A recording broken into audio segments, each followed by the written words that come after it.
আপনাদের সকলকে নমস্কার। গণতান্ত্রিক লেখক শিল্পী সংঘ কলকাতা শাখা আমাকে এই দায়িত্বটা দিয়েছেন রবীন্দ্রনাথের নাটকে প্রতিবাদ এই নিয়ে কথা বলবার জন্য, এবং অনেকটা সময় দিয়েছেন। এর আগে একটা ছোট আলোচনা করতে হয়েছিল এবং সেটা করে আমার যে অতৃপ্তি তার কথা জানিয়েছিলাম, তাতে করে ওরা যে আবার বেশ বড় করে আলোচনা করবার একটা পরিসর আমাকে দেবেন এমনটা আমি ভাবিনি। এই সম্মানটা আমি মাথা পেতে নিলাম, যদিও আমি নিজে এই সম্মানের খুব যোগ্য কিনা সে ব্যাপারে আমার খানিকটা সন্দেহ থেকেই গেল। যাই হোক, আমি ভনিতা না করে আমার কথা শুরু করে দিতে চাইছি। আমি যে খুব নতুন কথা বলতে পারবো এমনটা মনে করি না, কিন্তু হয়তো পুরনো কথাগুলোই একটু চালাচালি করে দেখতে পারি, হয়তো তাতে করে যে কথাগুলো মনের মধ্যে ঘুমিয়ে পড়েছিল আপনাদের এবং আমারও, সেই কথাগুলো কোথাও জেগে উঠতে পারে, একটু নড়াচড়া করতে পারে। রবীন্দ্র নাটকে প্রতিবাদ এই কথাটা, এই শিরোনামটা যদি আমি ব্যবহার করি, তাহলে প্রথমেই যে কথাটা মনে আসে সেটা হচ্ছে প্রতিবাদ কাকে বলে। আমি কোনো বইয়ের কথা বলবো না, আমি খুব সাধারণ স্বাভাবিক আমাদের বাস্তব বুদ্ধি, আমাদের কাণ্ডজ্ঞান দিয়ে যে কথাগুলো মনে আসে সেই রকম কয়েকটা কথা বলবার চেষ্টা করব।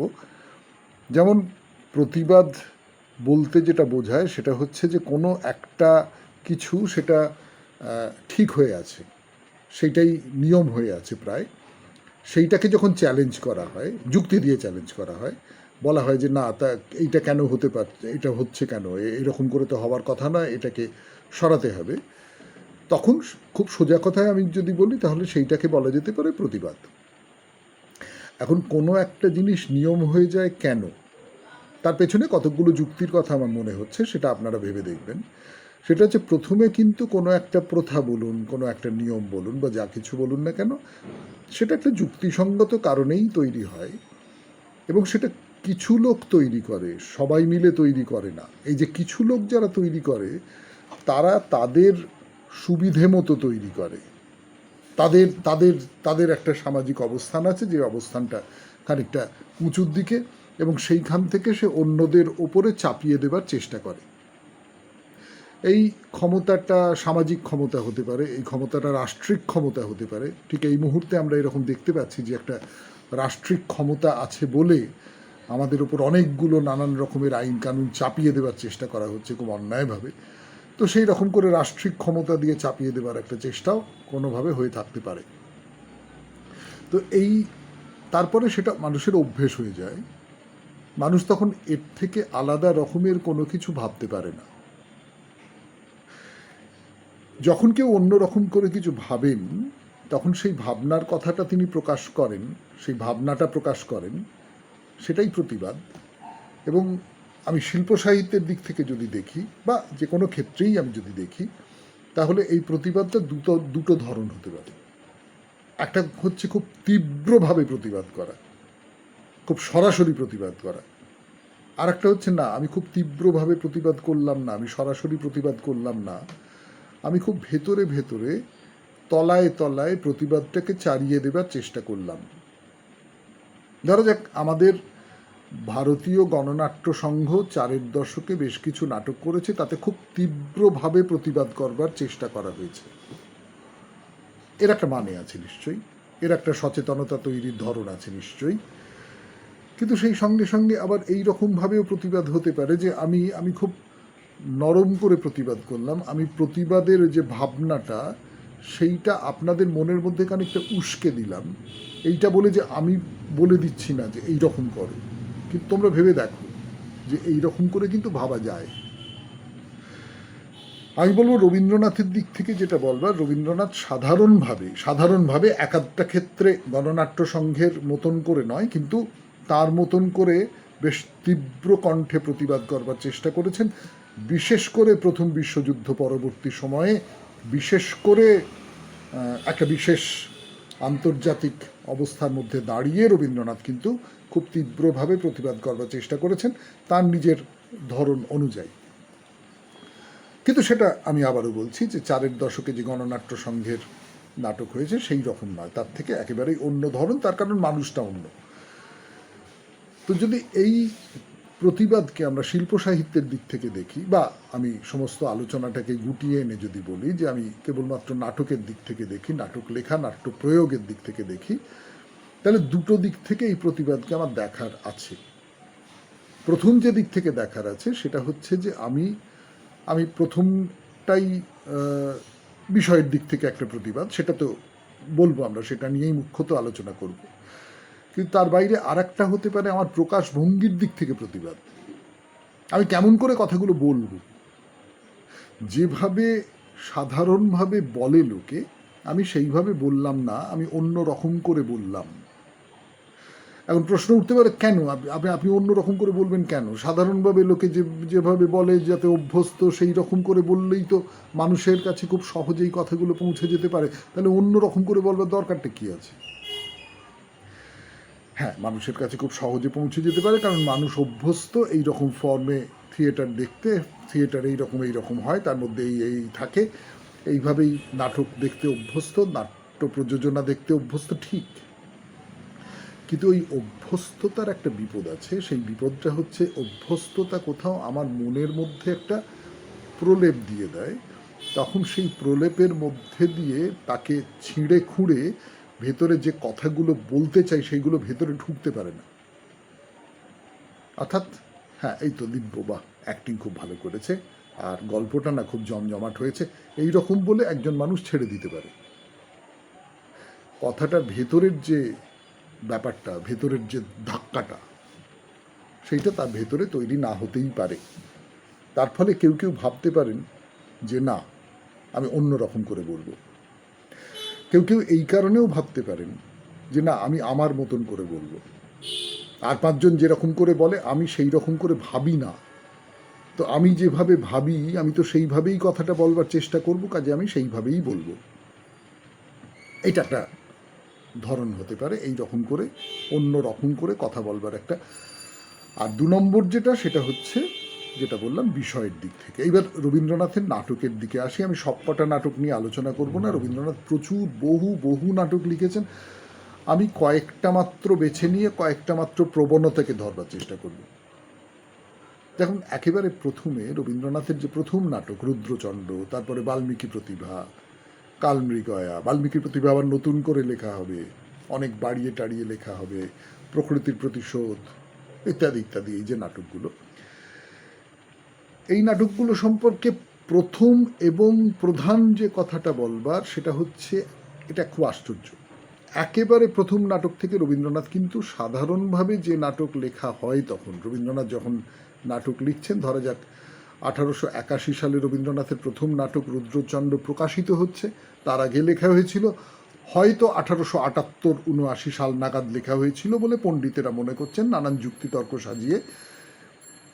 এই সময় কিন্তু গিরিশ ঘোষ চলে এসেছেন, এবং এই যে পর্বটার কথা আমি বলছি, ধরা যাক রুদ্রচণ্ড থেকে আর প্রকৃতির প্রতিশোধ পর্যন্ত, এই পর্বটা কিন্তু গিরিশচন্দ্রের উঠে আসার পর্ব। কিন্তু গিরিশচন্দ্রের মতন করে রবীন্দ্রনাথ লিখছেন না, তার থেকে অন্য রকম করে লিখছেন, এবং সেগুলো প্রথাগত অর্থে যে নাটক এমনটা বলা যাবে না। ধরুন, এর মধ্যে যে নাটকগুলো আছে, রুদ্রচণ্ড পড়ে একজন তিনি লিখেছেন যে আধো আধো ভাঙা ভাঙা স্বরে যেন মধু ঢালিতেছে, এটা কোনোভাবেই নাটক নয়। বাল্মীকি প্রতিভা বা কালমৃগয়ার মতন গীতিনাট্য আমাদের বাংলা ভাষায় তখনও পর্যন্ত লেখা হয়নি, বিদেশে লেখা হয়েছে, বিদেশে লেখা হচ্ছে তখন। ওয়াগনার বলে একজন, তিনি মিউজিক ড্রামা লিখছেন এবং প্রযোজনা করছেন। রবীন্দ্রনাথ তার বাল্মীকি প্রতিভায় বলছেন এগুলো সুরে নাটিকা, একদম মিউজিক ড্রামার বাংলা করা হয়েছে, সুরে নাটিকা, ঠিক আছে। কিন্তু এর বিষয়গুলো আলাদা, কিন্তু এই বিষয়গুলোর মধ্যে একটা মিল আছে। সেই মিলটা হচ্ছে যে একজন খুব কঠোর হৃদয় মানুষ, সে চারপাশের পৃথিবী থেকে নিজেকে বিচ্ছিন্ন করে নিয়েছে, বিচ্ছিন্ন করে নিয়ে সে তার মতন করে আছে। সে ডাকাত হতে পারে, সে একটা নির্বাসিত জীবনযাপন করছে হতে পারে, সে একজন সন্ন্যাসী হতে পারে, গুহার মধ্যে থাকে। এবার তার জীবনে একটি মেয়ে আসে, সেই মেয়েটা তার কাছে আশ্রয় চায় এবং আশ্রয় পায় একরকম করে। বাল্মীকি প্রতিভায় আপনারা জানেন যে সেই মেয়েটি বালিকা, সে পরে সরস্বতী বলে জানা যাবে, ওটা ভুলে যান। মেয়েটি আশ্রয় চায় বা পায়, এই লোকটা, এই কঠোর হৃদয় লোকটা তাকে আশ্রয় দেয় এবং মেয়েটার ভালোবাসা তাকে আস্তে আস্তে আস্তে আস্তে গলিয়ে দেয় এবং যে কঠোরতা, যে নিষ্ঠুরতা, যে প্রত্যাখ্যান দিয়ে সে নিজের জীবনটাকে তৈরি করেছিল, সেইখান থেকে সে একজন মানবিক মানুষ হয়ে ওঠে। এইটা হচ্ছে রবীন্দ্রনাথের কম বয়সের নাটকের একটা স্ট্রাকচার, একটা বিষয়। কিন্তু এই বিষয়টা কেবলমাত্র রবীন্দ্রনাথের এই পর্বের নাটকের মধ্যেই আছে এমনটা নয়, সেই জন্যই আমি এত করে বললাম।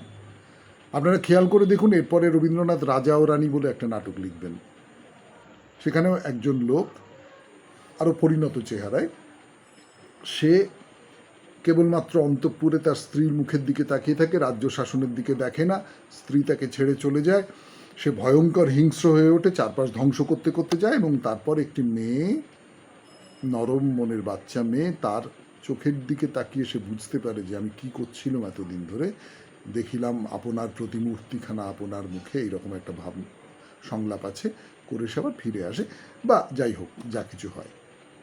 তাহলে বিসর্জন ধরুন, যদি রঘুপতির দিক থেকে দেখতে হয়, রঘুপতি নিজেকে একটা মন্দিরের মধ্যে আটকে রেখে দেয়, সে অত্যন্ত কঠোর হৃদয়, ভালোবাসা টালোবাসা ইত্যাদি ব্যাপারগুলোকে একেবারেই প্রশ্রয় দেয় না, এবং একটি মেয়ে আছে অপর্ণা, নরম কোমল একটি মেয়ে, রঘুপতি আস্তে আস্তে পাল্টায়, এবং এই যে পাল্টায়, এই পাল্টানোর পেছনে কিন্তু একটা মৃত্যুর ঘটনা ঘটে। এটা রুদ্রচন্দ্রের ক্ষেত্রেও আছে, অমিয়া বলে মেয়েটি মারা যায়। এটা বাল্মীকি প্রতিভায় আছে, ক্রৌঞ্চ বধের একটা ঘটনা ঘটে। এটা প্রকৃতির প্রতিশোধে আছে, বালিকা মারা যায়। এটা রাজা ও রানীতে আছে, সুমিত্রা মারা যায়। এটা বিসর্জনে আছে, জয়সিংহ মারা যায়। এবং এটা রক্তকরবীতে আছে, রঞ্জন এবং কিশোর মারা যায়। তাহলে একটা মৃত্যুর মূল্যে এই যে নিষ্ঠুর মানুষ, এই নিষ্ঠুর মানুষ বুঝতে পারে যে আমি একদম কি কি করছিলাম, সে নিজেকে দেখতে পায় এবং সে পাল্টায় এবং সাধারণ স্বাভাবিক মানুষ হয়ে বেরিয়ে আসে। এইটা রবীন্দ্রনাথের একটা লেখার ধরনের মধ্যে একেবারে কম বয়স থেকেই আছে। এই যে প্রথম পর্বটা, এই প্রথম পর্বটা পার হবার পর, ধরা যাক 84 সালে প্রকৃতির প্রতিশোধ লেখা হলো, রবীন্দ্রনাথ বেশ কিছুদিন আর নাটক লিখলেন না। তার পরের যে পর্বটা, সেই পর্বটা রবীন্দ্রনাথের একটু নামডাক হয়েছে। তখন তিনি লিখছেন 3টে নাটক, আমি 3টে নাটককে ধরছি এই পর্বে। একটা হচ্ছে মায়ার খেলা, একটা হচ্ছে রাজা ও রানী, আর একটা হচ্ছে বিসর্জন। মায়ার খেলা প্রথাগত গীতিনাট্যের মতো, রাজা ও রানী এবং বিসর্জন 5টা অঙ্ক নিয়ে তখনকার দিনে যে ধরনের নাটক হতো, যে ধরনের নাটক রবীন্দ্রনাথের দাদা জ্যোতিরিন্দ্রনাথ লিখেছেন, যে ধরনের নাটক গিরিশচন্দ্ররা লিখছেন, সেই সময় গিরিশচন্দ্র বেশ প্রতিষ্ঠিত, 19 শতকের শেষের দিকে যে সমস্ত, রবীন্দ্রনাথ সেইভাবেই নাটক লেখবার চেষ্টা করছেন। কিন্তু ভেবে দেখবেন, রবীন্দ্রনাথের কিন্তু এই চেষ্টাটা, নিজের এই চেষ্টাটা ভালো লাগছে না। রাজা ও রানী তিনি অনবরত পাল্টাতে পাল্টাতে পাল্টাতে পাল্টাতে গেছেন, করতে করতে একেবারে শেষে তপতি বলে একটি আশ্চর্য নাটক লিখেছেন। সেই নাটকটা এখন কেউ করে না কেন আমি জানি না, করলেই পারে, একটু হয়তো ঠিকঠাক করে নিতে হবে। কিন্তু আমার তো ভয়ানক রকম আজকের দিনের কথা মনে পড়ে। আজকের যে ফ্যাসিস্ট একটা ছায়া পুরো দেশটার উপরে এরম এতখানি নোক বার করে বসিয়ে দিচ্ছে নরম মাংসের ওপর আমাদের দেশে, তপতি একদম আদর্শ নাটক এই সময় করবার মতো। তো যাই হোক, সেটা অন্য কথা। কিন্তু যে কথাটা আমি বলতে চাই সেটা হচ্ছে যে এই পর্বে এসে এটাকে আমরা বলতে পারি খানিকটা প্রথানুগত্যের পর্ব। অর্থাৎ রবীন্দ্রনাথ প্রথানুগ, যেমন করে আর 5জন নাটক লেখে তেমন করেই নাটক লিখবার কথা ভাবছেন, চেষ্টা করছেন, কিন্তু পেরে উঠছেন না। তার নিজের ভালো লাগছেন এই নাটকগুলো। রাজা ও রানী সম্পর্কে তিনি বলবেন যে ওটা একটা কাটামুন্ডুর নাটক, ওটা একটা লিরিকের জলাভূমি, এই সমস্ত কথাবার্তা বলবেন। বিসর্জন অনবরত পাল্টাবেন, 10 বার পাল্টেছেন বিসর্জনের যে স্ক্রিপ্টটা, সেই স্ক্রিপ্টটা 10 বার পাল্টেছেন প্রায়। তো এইখান থেকে রবীন্দ্রনাথের কি মনে হতে শুরু করেছিল আমার নিজের ধারণা, এরপরে তিনি যে পর্যায়টায় যাবেন, আমি পুরো আলোচনাটা তো করতে পারছি না, ধরা যাক এরপরে তিনি যে চিত্রাঙ্গদা, মালিনী, সিরিয়াস নাটকের কথা বলছি, দুটো মজার নাটক লিখবেন, গোড়ায় গলদ, বৈকুণ্ঠের খাতা, সেগুলো নিয়ে আমি কথা বলছি না। চিত্রাঙ্গদা এবং মালিনী এই দুটো জায়গাতেই লক্ষ্য করে দেখবেন এখানে ঘটনার ঘন ঘটাটা নেই, বা ঘটনার দিকে মন দেওয়া হচ্ছে না। পঞ্চাঙ্গ নাটকে যেমন ঘটনার দিকে মন দেওয়া হয়, প্রথাগত নাটকে যেমন ঘটনার দিকে মন দেওয়া হয়, রবীন্দ্রনাথ কিন্তু চিত্রাঙ্গদা এবং মালিনীতে ঘটনার দিকে মন দিচ্ছেন না, প্রতিক্রিয়ার দিকে মন দিচ্ছেন। ঘটনাকে রিজেক্ট করে তার প্রতিক্রিয়াটা কেমন করে চরিত্রদের মধ্যে দিয়ে যাচ্ছে এবং তার ভেতর দিয়ে একটা নাট্য তৈরি করা, নাটক তৈরি করা, একটা সংঘাত তৈরি করা, যেটাকে বলতে পারি ভেতরের সংঘাত, আন্তর সংঘাত, সেইটা তৈরি করা, এই চেষ্টাটায় রবীন্দ্রনাথ যাচ্ছেন। এটা খুব বলবার মতন কথা। এবং এই পর্বের শেষে রবীন্দ্রনাথ ছোট ছোট কতগুলো নাটক লিখলেন। আমরা বলি এরকম কথা যে মনমথ রায় নিজেও বলতেন যে তিনি একাঙ্ক নাটকের জনক। কথাটা খুব যুক্তিসঙ্গত বলে অনেকেরই মনে হয় না, কিন্তু আমি যে কথাটা বলতে চাইছি যে ধরা যাক কাহিনী বইয়ের যে নাটকগুলো, কর্ণকুন্তী সংবাদ, গান্ধারীর আবেদন, আরও বেশ কয়েকটা নাটক আছে, নরকবাস আছে, সতী আছে, এইরকম সব, আমি এই দুটো নাটককেই বিশেষ করে ধরছি, কর্ণকুন্তী সংবাদ আর গান্ধারীর আবেদন। এই দুটো নাটক খুব অন্য রকমের নাটক, মানে প্রথাগত নাটকের থেকে একদম আলাদা, খুব বেশি কবিতার কাছাকাছি।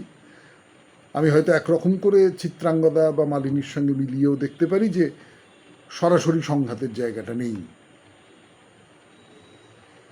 কিন্তু যেটা আছে সেটা হচ্ছে যে এই যে মহাভারতের পটভূমিতে সামনে একটা যুদ্ধ, সেই যুদ্ধের মধ্যে দাঁড়িয়ে কোনটা উচিত কোনটা অনুচিত, কোনটা ধর্ম কোনটা অধর্ম, তাই নিয়ে রবীন্দ্রনাথের যে ভাবনা চিন্তা, সেই ভাবনা চিন্তাগুলো প্রকাশ পাচ্ছে এর মধ্যে। সেই ভাবনা চিন্তার মধ্যে কি আছে? কর্ণ কি বলে যে না, এইটা আমার ধর্ম, আমি এইটা করেছি, আমি এখানে এখন আমি পট করে এখান থেকে সরে গিয়ে অন্য পক্ষে চলে যেতে পারি না, সেটা বিশ্বাসঘাতকতা করা। আজকে এই ভয়াবহ দলবদলের মরশুমে দাঁড়িয়ে, মরশুম শব্দটাই ব্যবহার করতে ইচ্ছে করছে আমার, যখন এ পট করে ওই দলে চলে যায়, ও তারপরে ওখান থেকে কান্নাকাটি করতে থাকে যে আমাকে, যেই দলটা হেরে গেছে, আবার এই দলে আমাকে ফেরত নিয়ে নিন, এই যে ভয়ানক একটা কুৎসিততম যে ঘৃণ্য একটা প্রহসন, তার মধ্যে দাঁড়িয়ে আমি যখন পড়ি, কর্ণ বলে যে পক্ষের পরাজয় সে পক্ষ ত্যাজিতে মোরে করো না আহ্বান, জয়ী হোক রাজা হোক পাণ্ডব সন্তান, আমি রব নিষ্ফলের হতাশের দলে। তখন বোঝা যায় যে রবীন্দ্রনাথ ঠিক কোন জায়গায় ধর্মটাকে ধরবার চেষ্টা করছেন এবং কোন জায়গা থেকে আমরা বিচ্যুত হয়েছি। আমাদের আজকের দিনের যারা রাজনীতির লোক, আজকের দিনের যারা লড়াই করবেন, তারা কোন জায়গা থেকে বিচ্যুত হয়েছেন সেইটা ধরতে পারা যায়। গান্ধারীর আবেদনে আছে যে ধর্ম কাকে বলে। গান্ধারী বলে ধর্ম নহে সম্পদের হেতু মহারাজ, নহে সে সুখের ক্ষুদ্র সেতু, ধর্মেই ধর্মের শেষ। ধর্ম মানলে কি হবে? ধর্ম মানে দুঃখ পাবে, কিন্তু ধর্মটাই মানতে হবে তোমাকে। এই এই এই যে এইটাকে মানা, আদর্শ, আমি ধর্ম শব্দটাকে বাদ দিই, যদি যে আদর্শ শব্দটা যদি ব্যবহার করি, তাহলে এই সব কথাগুলো খুব গুরুত্বপূর্ণ হয়ে ওঠে, এমনকি আজকের দিনেও খুব গুরুত্বপূর্ণ হয়ে ওঠে এবং আজকের পরিবেশে খুব বড় একটা প্রতিবাদের চেহারা হয়তো তৈরি করে ফেলে। এরপর রবীন্দ্রনাথের আর একটা যে পর্বের দিকে তিনি যাচ্ছেন, যেটাকে আমরা বলতে পারি শারদোৎসব পর্ব, যে পর্বটা 1908 সালে শারদোৎসব লেখা হলো, পরপর কয়েকটা নাটক লিখলেন। শারদোৎসব বলুন, রাজা বলুন, ডাকঘর, অচলায়তন, ফাল্গুন, এই একটা পর্ব আমি যদি ধরি। এই পর্বের মধ্যে দুটো জিনিস খুব লক্ষ্য করবার। এক নম্বর হচ্ছে রবীন্দ্রনাথ বড় বড় নাটক লিখছেন, কিন্তু সেই নাটকগুলোর ধরনটা, লেখার যে ধরনটা, সেই ধরনটা একেবারে আলাদা, একদম নিজের মতন করে সাজিয়ে নিচ্ছেন। এবং এই সাজিয়ে নেবার পেছনে কোথাও তার ভেতরে আমার মাস্টারমশাই দেবীপদ ভট্টাচার্য এটা নিয়ে বেশ খানিকটা কাজ করেছিলেন, লিখতেন, বহুরূপী পত্রিকায় নিয়ে প্রবন্ধ লিখতেন। সেখানে তিনি বলছেন যে 20 শতকের একেবারে শুরুতে 1901-2 এরকম সময় আইরিশ থিয়েটারে একটা অন্য রকমের পালা বদল ঘটে। যারা খুব পরিশীলিতভাবেই হয়তো, যারা একরকম করে এই যে আমার দেশের যে সংস্কৃতি, আমার দেশের যে একেবারে শেকড়, সেইটাকে আমার নাটকের মধ্যে নিয়ে আসবার কথা ভাবছিলেন। রবীন্দ্রনাথও ভাবছিলেন খুব পরিশীলিতভাবে। রবীন্দ্রনাথের পক্ষে নবান্নর মতো নাটক লেখা সম্ভব ছিলই না, তিনি ওই জগৎটাকে আনতে পারতেন না। কিন্তু রবীন্দ্রনাথ যেটা করলেন যে আমাদের দেশের কতকগুলো, আমার বাংলাদেশের কতকগুলো ধরন, ব্রত পালন, পুজো, কতগুলো সম্পর্ক, ছেলের দলের সঙ্গে ঠাকুরদার সম্পর্ক, কতগুলো সহজতা, সম্পর্কের সহজতা, রাজা রাজরা, কিন্তু সেইটাকে নিয়ে আসা হচ্ছে একদম অন্যরকম করে। এই একটা বলতে পারি আমি, আমার মনে হচ্ছে। আর 2 নম্বর যেটা খুব গুরুত্বপূর্ণ, সেটা হচ্ছে ঋতু চলে আসছে তার নাটকের মধ্যে। তিনি কিন্তু এর মধ্যে শান্তিনিকেতনে ব্রহ্মচর্যাশ্রম তৈরি করে দিয়েছেন। ঋতু চলে আসছে, ঋতু খুব গুরুত্বপূর্ণ হয়ে উঠছে তার নাটকে। শারদোৎসবের মধ্যে তো বটেই, নামের মধ্যেই আছে সেটা। ফাল্গুনির মধ্যে তো বটেই, নামের মধ্যেই আছে সেটা। রাজা নাটকে একটা বসন্তোৎসব আছে, বসন্তোৎসবটা খুব গুরুত্বপূর্ণ হয়ে ওঠে। কিন্তু এই নাটকগুলোর মধ্যে আর একটা ব্যাপার আছে, সেটা আমার কাছে খুব গুরুত্বপূর্ণ বলে মনে হয়। ধরো যাক, আমি যদি বলি রাজা নাটকে কি বলা হচ্ছে, যে সুদর্শনা, তার সঙ্গে রাজার বিয়ে হয়েছে, সুদর্শনা রাজাকে কখনো দেখেনি, সুদর্শনা রাজাকে দেখতে চায়, এবং রাজা কি বলেন, অনেক মানুষের মধ্যে আমি থাকবো, তুমি আমাকে চিনে নেবে। অনেক মানুষের মধ্যে আমি থাকবো, তার মধ্যে থেকে আমায় চিনে নিতে হবে, আমি ধরা দেব না। তার মানে অনেক মানুষের মধ্যে রাজা আছে, আমরা সবাই রাজা আমাদের এই রাজার রাজত্বে, নইলে আমাদের রাজার সামনে মিলব কি শর্তে। এই যে সবাইকে রাজা হিসেবে কল্পনা করা, এবং তোমাকে বুঝে নিতে হবে যে এই সবাইকার মধ্যে থেকে তোমার রাজাকে চিনে নিতে হবে।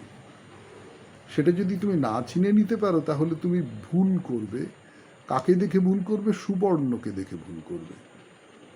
কে সুবর্ণ? না, সুবর্ণ হচ্ছে সোনা, যেটা চকচক করে, যেটা বাইরের দিক থেকে খুব দামি, আর রাজা কালো।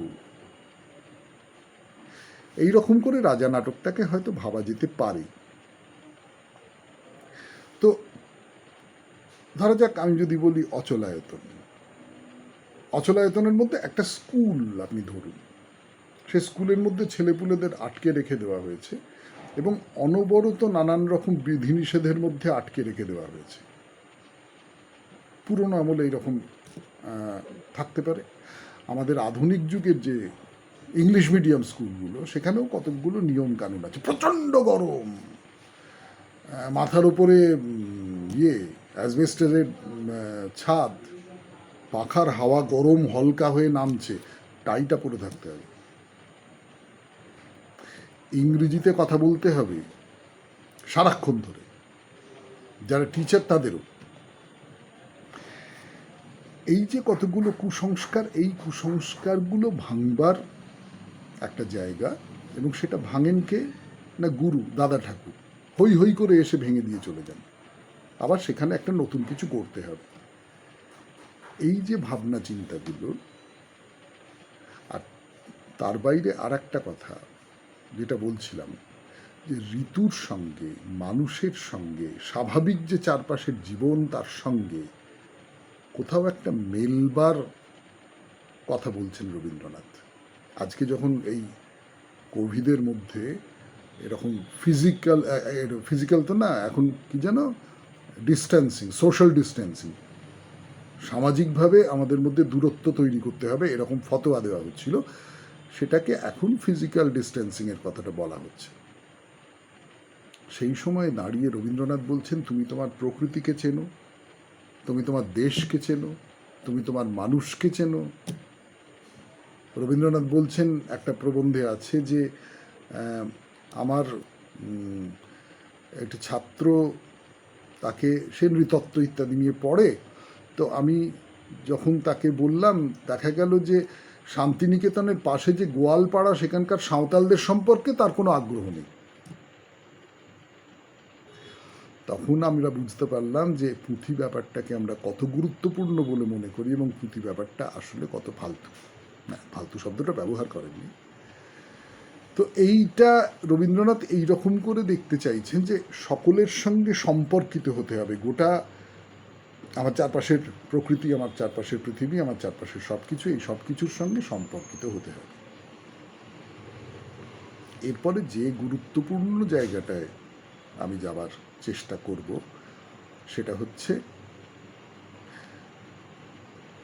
প্রথম বিশ্বযুদ্ধ শেষ হলো, তারপরে রবীন্দ্রনাথ একটা লম্বা ভ্রমণে বেরিয়েছিলেন ইউরোপে, আমেরিকায়, এই সমস্ত জায়গায়।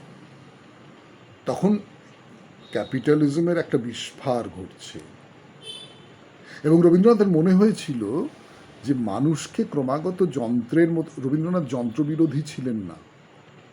যারা জানেন তারা বলতে পারবেন যে রবীন্দ্রনাথ শান্তিনিকেতনে নানান রকম যন্ত্র, ট্র্যাক্টর দিয়ে চাষ করা তিনি নিয়ে আসবার চেষ্টা করছেন। তিনি ওই পটারি, তার জন্য যে যন্ত্রপাতি ইত্যাদি ইত্যাদি আনবার, নিয়ে আসবার চেষ্টা করছেন। রবীন্দ্রনাথ যন্ত্রপাতির বিরুদ্ধে ছিলেন না, রবীন্দ্রনাথ যান্ত্রিকতার বিরুদ্ধে ছিলেন। যান্ত্রিকতার বিরুদ্ধে মানে হচ্ছে একদল লোককে একটা সিস্টেমের মধ্যে ঢুকিয়ে দেওয়া হলো, তাদের সমস্ত স্বাধীন সত্তাকে একদম চেপে নিংড়ে তাদের বার করে আনা, যেটা আধুনিক ক্যাপিটালিস্ট যে সভ্যতা সেইটা করছে, সেইটার বিরুদ্ধে ছিলেন রবীন্দ্রনাথ। রবীন্দ্রনাথ দুটো দিক থেকে এই পর্বে আক্রমণটা সানিয়েছেন। একটা হচ্ছে মুক্তধারা। মুক্তধারা প্রসঙ্গে এডওয়ার্ড টমসন একটা খুব চমৎকার কথা বলেছেন Rabindranath Tagore poet and dramatist বইয়ের মধ্যে, যে মুক্তধারা নাটকের মধ্যে সমস্ত রকম সমস্যা, মানে ক্যাপিটালিস্ট সোসাইটির সমস্ত রকম সমস্যা আছে। সেটা শিক্ষা ব্যবস্থা, রাষ্ট্র ব্যবস্থা, বিজ্ঞানকে, প্রযুক্তিকে কেমন করে ব্যবহার করা হচ্ছে, এই সমস্তটা আছে। একটা এরকম একটা শাসক দেশ, তারা কেমন করে একটা পরাধীন দেশের ওপর ঝাঁপিয়ে পড়ে, তাদের পুরাণকে নষ্ট করে দেয়, তাদের শিক্ষাকে নষ্ট করে দেয়, তাদের ব্যবসা বাণিজ্যর সামান্যতম সুযোগগুলোকে নন্দী সংকটের পথ আটকে দিয়ে নষ্ট করে দেয়, এই সমস্তটা ধরা আছে এর মধ্যে। এবং রবীন্দ্রনাথ কিন্তু, ধরা যাক 1922 সালে তো মুক্তধারা লেখা, 1916 সালে রবীন্দ্রনাথ একটা প্রবন্ধ ন্যাশনালিজম বলে তখন জাপানে গিয়ে বক্তৃতা দেন। সেইখানে রবীন্দ্রনাথ লিখছেন যে নেশনটা একটা, নেশন ব্যাপারটা একটা ড্যামের মতো, একটা বাঁধের মতো, যেটা একটা জাতির ফ্রি ফ্লোকে আটকে দিচ্ছে। এই ড্যামকে নিয়ে তিনি একটা নাটক লিখলেন, মুক্তধারা। তাহলে এইখান থেকে ক্রমশ, তারপরে রক্তকরবী, তারপরে রথের রশি, কালের যাত্রা, যেখানে রবীন্দ্রনাথ এইটা বিশ্বাস করছেন যে কোথাও একটা যুগ বদলের একটা ব্যাপার রয়েছে। একটা নিয়ম অনেক দিন পর্যন্ত চলছে, সমাজটা কেমন করে চলবে তার একটা নিয়ম অনেক দিন পর্যন্ত চলছে, তারপরে এই যুগটা পাল্টে যাবে। সেই পাল্টে যাওয়াটা কেমন করে পাল্টাবে না, শূদ্ররা এগিয়ে এসে দড়ি ধরে টেনে রথের চাকা অন্যদিকে ঘুরিয়ে দেবে। খুব স্পষ্ট, খুব তীব্র, খুব প্রত্যক্ষ প্রতিবাদের একটা জায়গা রবীন্দ্রনাথ তৈরি করছেন। এরপরেও রবীন্দ্রনাথের এই প্রতিবাদী ভাবনা চিন্তা পদ্ম থেকে পদ্মান্তরে চলে যাবে। আমি তপতির কথাও বললাম আপনাদের, তার প্রকাশভঙ্গির দিক থেকে বিশেষ করে চলে যাবে। তার আরও অন্য অনেকগুলো নাটকের ক্ষেত্রে এই সমস্ত কথাগুলো বলা যেতে পারে। অস্পৃশ্যতার বিরুদ্ধে, কুসংস্কারের বিরুদ্ধে তার নানান রকম নাটক আছে, কিন্তু সেই সমস্ত নাটকগুলোই নাটক হিসেবে ভীষণ ভালো, তার ধরনে ভালো, তার মতন করে ভালো। তখনকার থিয়েটারের যে ধরন, তার সঙ্গে এর মিশ করানো যাবে না। এই সমস্তটা দিয়ে রবীন্দ্রনাথ আসলে চারপাশের যা অবস্থা তার বিরুদ্ধে ক্রমাগত তাকে আঘাত করে গেছেন। সেই আঘাতটা তার কবিতার মধ্যে করেছেন, তার উপন্যাসের মধ্যে খুব প্রবলভাবে করেছেন, নাটকের মধ্যে করেছেন, প্রবন্ধে তো করেইছেন খুবই। রবীন্দ্রনাথকে একটু মুনি ঋষি বানিয়ে দেওয়া হয়েছে, তো তার ফলে এই প্রতিবাদের ধরনগুলো আমাদের সবসময় চোখে পড়ে না, কিন্তু যদি একটু খেয়াল করে দেখতে পারি তাহলে দেখব যে এই প্রতিবাদের ধরনটা কিন্তু বেশ ক্রমশ আস্তে আস্তে ধাপে তীব্র হয়ে উঠেছে। এবং আজকে যদি সমকালটাকে মাথার মধ্যে রেখে আমি রবীন্দ্রনাথের অনেকগুলো নাটক পড়ি, তখন আমার মনে না হয়ে পারে না যে এই নাটকটা আজকের নাটকও বটে, এই নাটকটা চিরকালের নাটকই বটে।